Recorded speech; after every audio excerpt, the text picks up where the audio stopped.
Bonjour à tous et bonjour à tous. Nous allons attaquer le chapitre 20, cette ombre noire de la culpabilité. Une autre grande joie lorsqu'on renonce à la cigarette est d'être libéré de cette ombre noire, plus ou moins enfouie au fond de notre âme. Tous les fumeurs ont conscience qu'ils se comportent en imbéciles et qu'ils se voilent la face devant les effets de la cigarette sur leur santé. La plupart du temps, fumer devient un automatisme et le fumeur semble l'oublier. Cependant, son ombre noire hante toujours notre subconscient. Au cours de notre vie de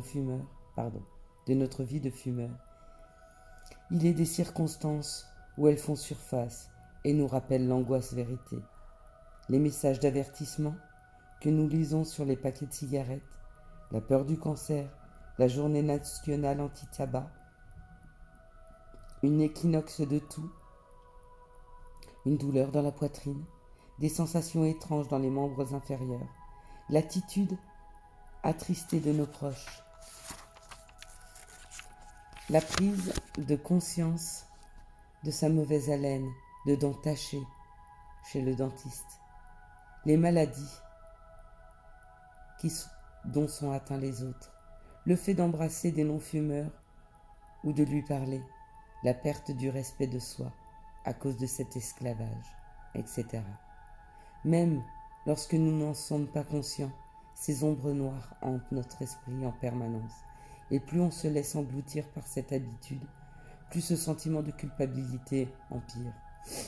Il ne disparaît pas lorsque vous aurez vous-même décidé de mettre un terme à cette atroce dépendance.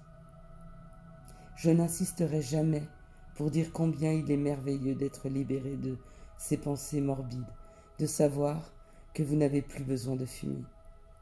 Les 2 derniers chapitres ont traité des avantages considérables que vous trouverez à être un non-fumeur. Pour être honnête, je me suis senti obligé, en contrepartie, de faire état des avantages liés au fait d'être un fumeur. Ces considérations